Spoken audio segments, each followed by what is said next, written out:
certain wind blew in from the south that shook the leaves restlessly in their branches. The sky was not dark anymore, but light, with clouds piercing with its own dark contrast to the golden dusk. One might believe it was either autumn or spring approaching. Nay, winter still ruled the land in the month of yawns, and this land had many vast stretches to display every kind of frost, in whatever shape or shadow of light it should bend. On instinct, Zora stopped and watched. Brilliant moths of thought fluttered in the air and followed Zora around as she continued her chase of a dream. The air was warm now. It sent memories of a time she spent in hanging bed linens outside in the sunshine on the clothesline. An insignia stood out. Overhead, a plane roared past.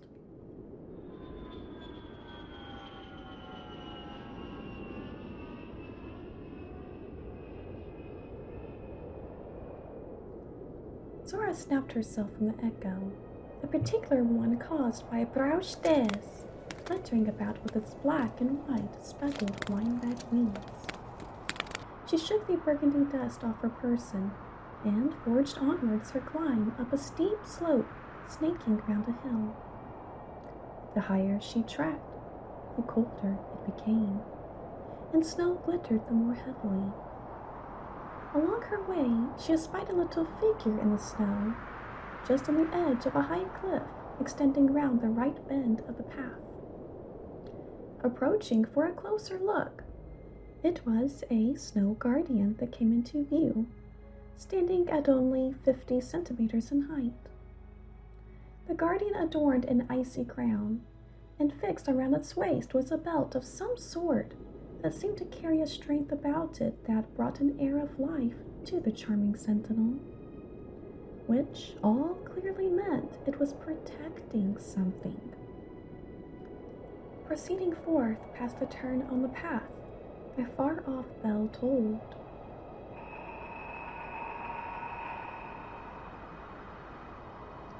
It was one brief descending ring of multiple small bells, much like the Kagura Suzu played at Japanese shrines.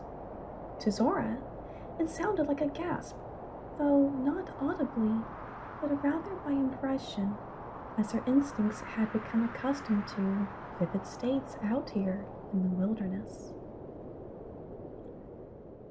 Night came by the time she arrived at the steps of an old temple, a very, very old temple.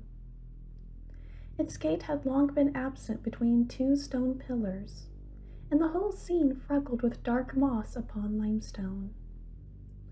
Like any nocturnal creature, carrying its unceasing line of generations, she too had evolved night vision over her endless journey throughout this wild.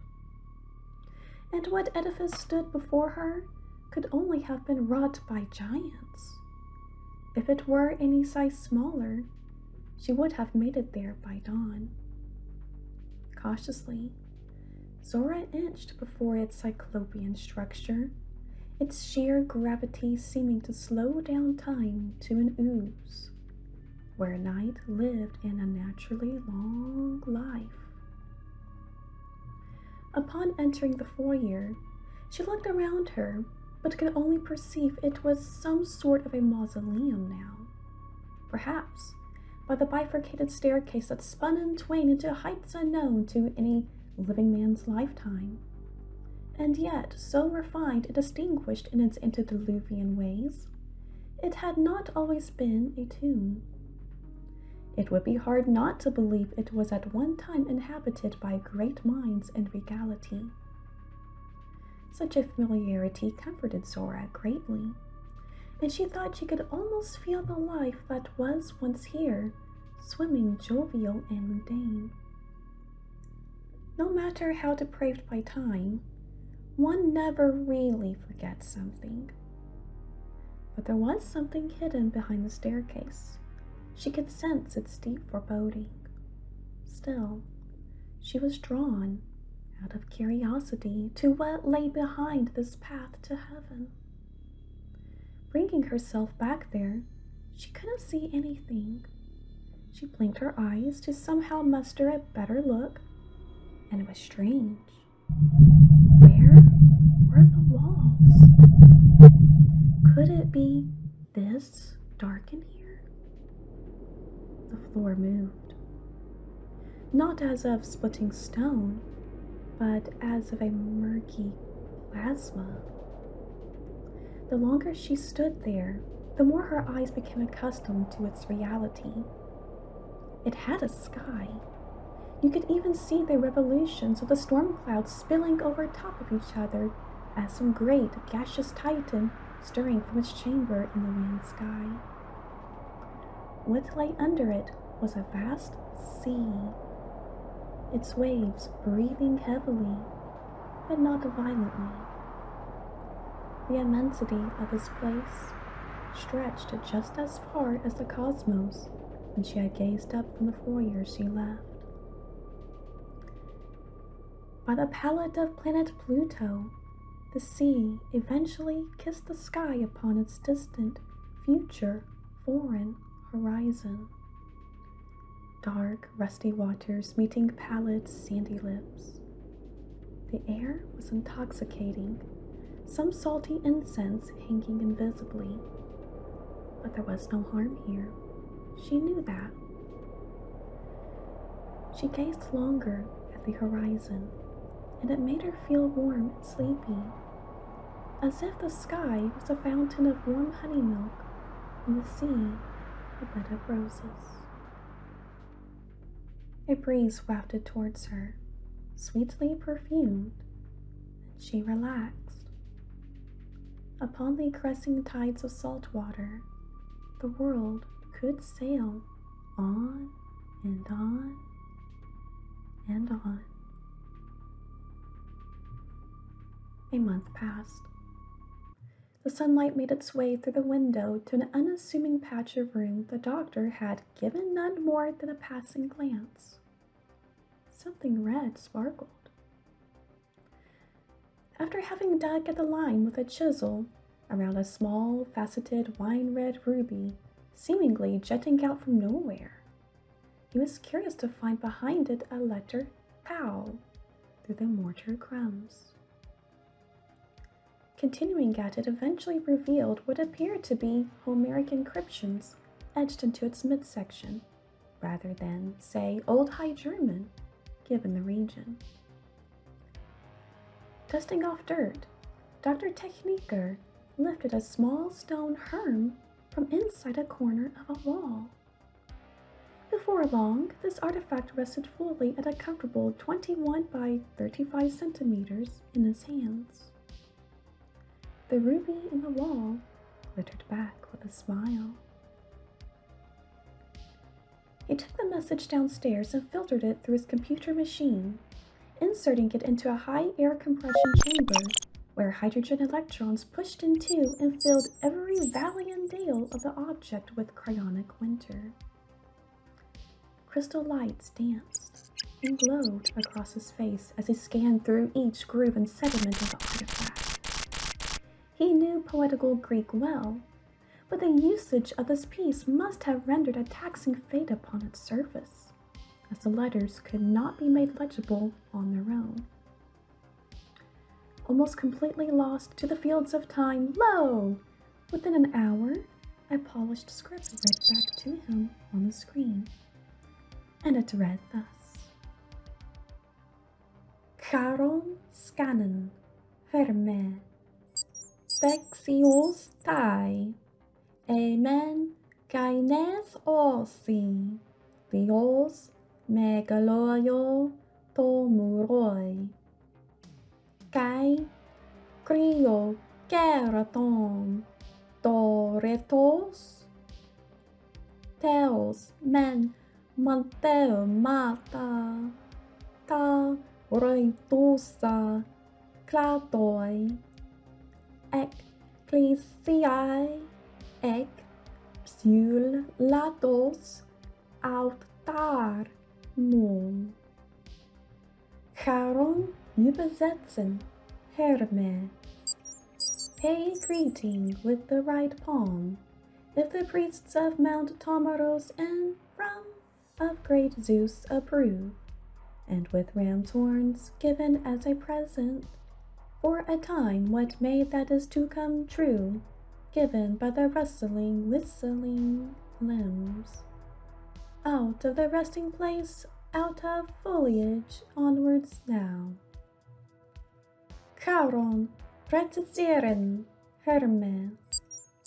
Saluting with the right palm, by the approval of the priests of Zeus and with ram's horns gifted, oracles of the coming future are given by the rustling of the grove tree branches for a time and times again. The wind whistled outside.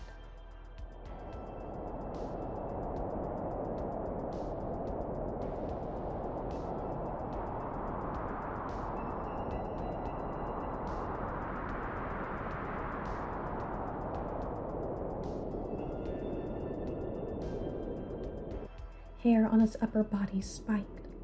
The needles from a pine branch fell, its end twig tapping on the window with unerring persistence. His eyes grew a little bluer. Suddenly, the antennae of his crystal radio pricked up. It was low and subtle static, but its soft noise was alarming enough. Nothing resided within the radio, which was what had disturbed the doctor the most. In order for this device to function, it must have an object of some kind placed inside for it to read any signal. And yet, here it flickered. The atmosphere grew thick as a scat informed him of an intruder. A voice squeezed through the energy pulsing between the two antennae, and his heart leapt into his throat.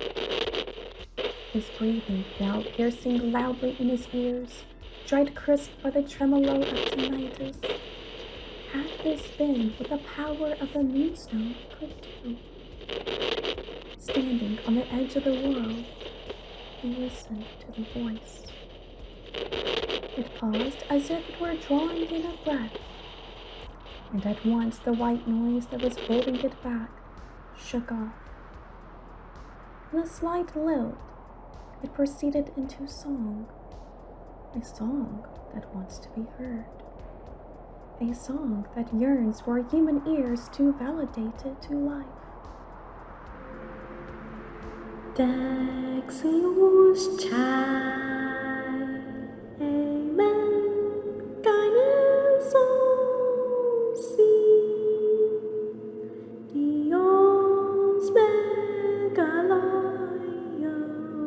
tomuroi, kai crio keraton torentos, Deus men mandeu matar, taroi tu sagladoi, ecclesiam ec lados autarnum.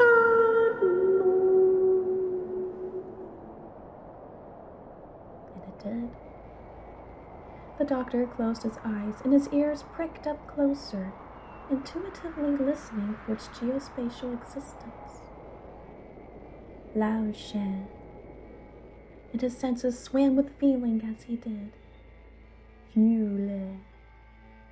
There, the line died, as still as the stone walls that encapsulated the reception.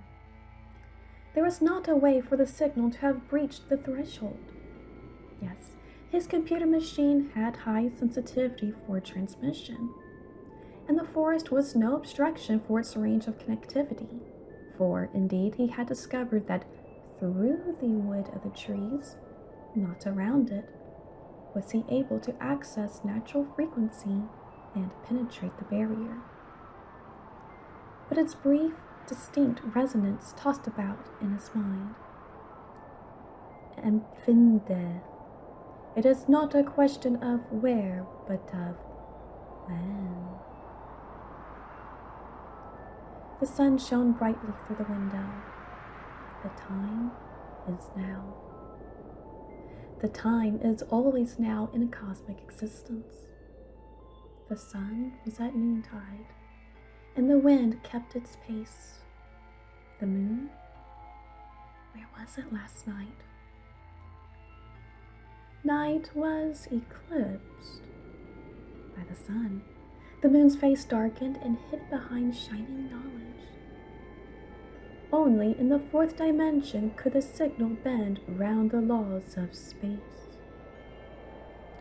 And not a single wood in that forest could he nor his computer machine lock onto its coordinates. For it did not pass through any figure here. But a plasma body could act as a superconductive vehicle for operating such power. Standing at the window, locked in analysis, his eyes squinted as they met the blinding rays of sun. The light stung, and he turned his gaze away from both sun and moon. But his gaze would not be turned away for long. The Dr Techniker had plans for Talos, whose sole mission now is to bring to light a bridge between thought density and form, the cosmic beats. Through it, he surmised, could allow him to will the Moonstone into the physical reality before him.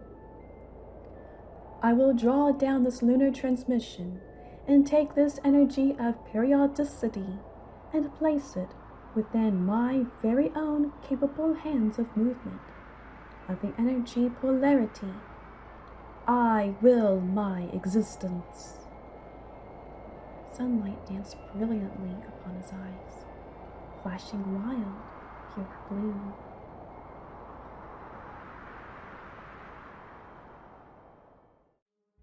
It's dark. It's dark in here. Zora shuddered. Water dripped rhythmically onto a stone floor in cosmic beat.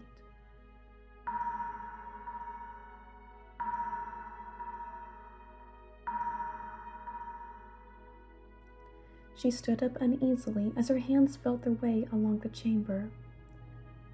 Violet. A dim light broke the silence of darkness, revealing the bottom of a small well not far ahead. Swiftly, her feet found themselves there, and as she looked up, she could spy clefts within the walls that wound its way to the surface.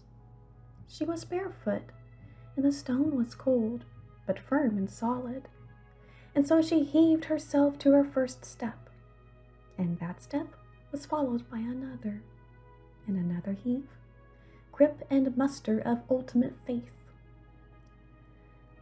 At last, her next motion clutched the grass growing upon the surface. She exited the well and came to her senses. With her back to the hidden way into the cave, she faced outwards to the abundance of flora and land stretching before her. There was no moon out tonight, but there were certainly stars, and most interestingly, a strange, though beautiful, blue star twinkled in the sky. The atmosphere was perfectly pure and digestible, possessing some far-reaching quantity of equal carbon dioxide and oxygen. In this clean air, her voice finally returned. A deep inner cry rung out within her. I just want to be heard. And the land, palpable and fertile, spoke through her and through this Gewoffenheit down to the terrestrial radios of Earth.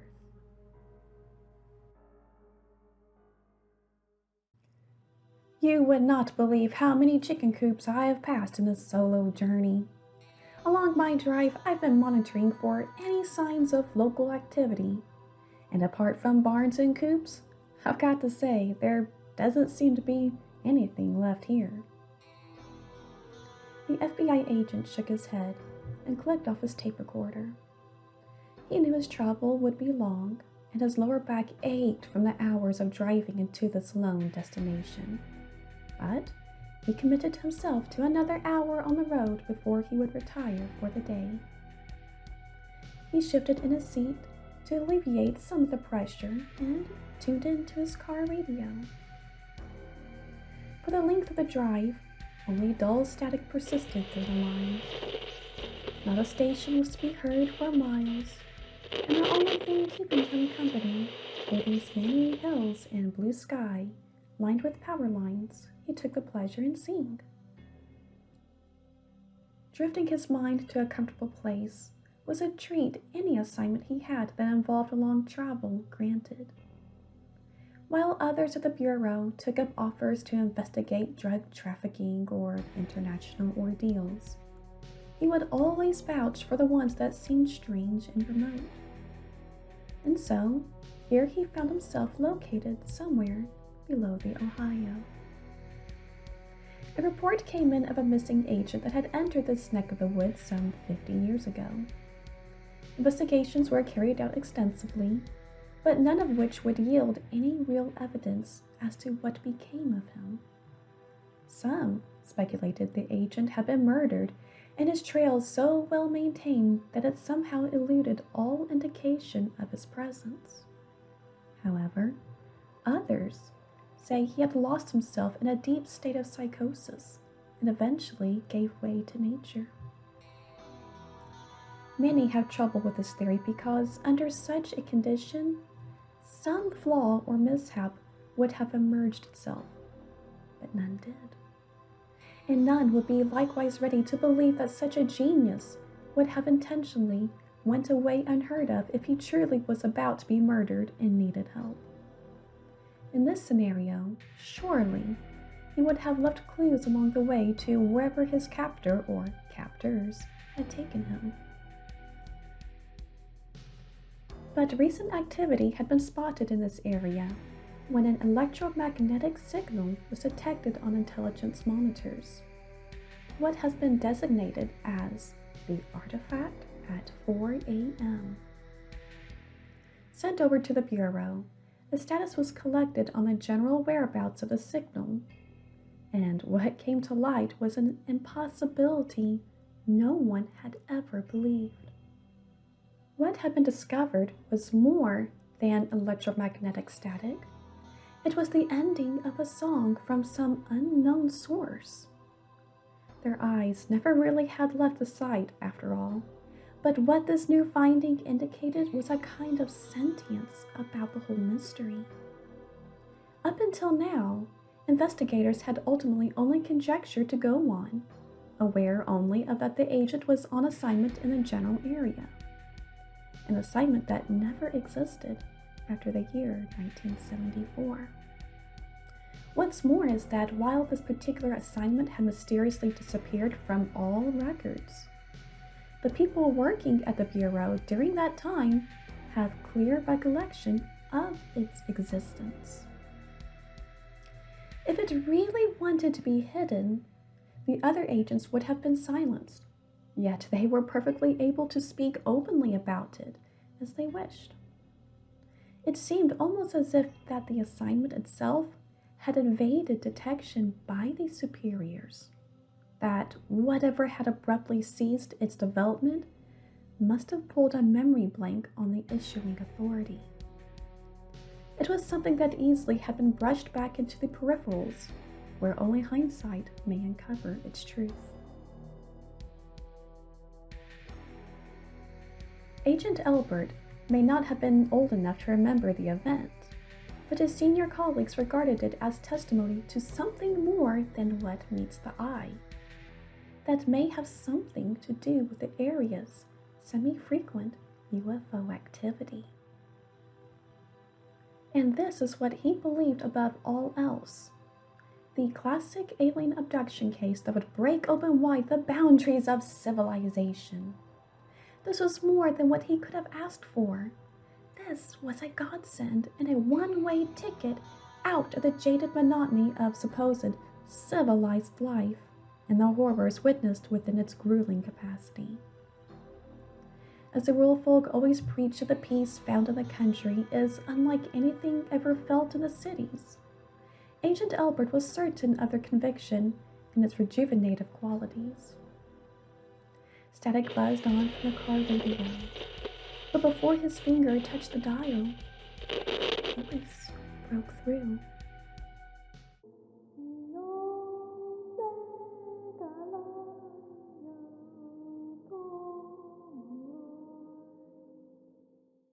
It was the same that was received back at headquarters. He turned the volume up. The song continued.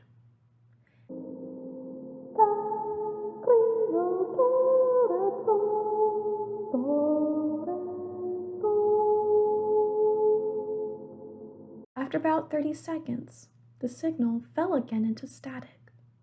At once he slammed on his brakes, put the car in reverse, and quickly shot straight. As expected, the voice returned, and he now found where exactly he was supposed to be.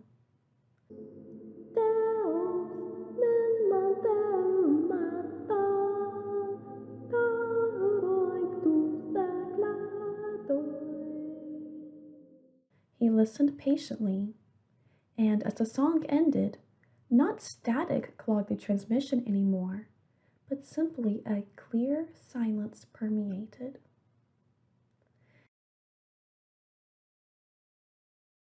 These were the correct geospatial coordinates. He was certain of it. Placing his car into park, he collected his flashlight, for though the sky still shone day, it would not be long before night fell, and that was a mystery itself he would not venture unprepared. Climbing out, he got the immediate sense a presence was near.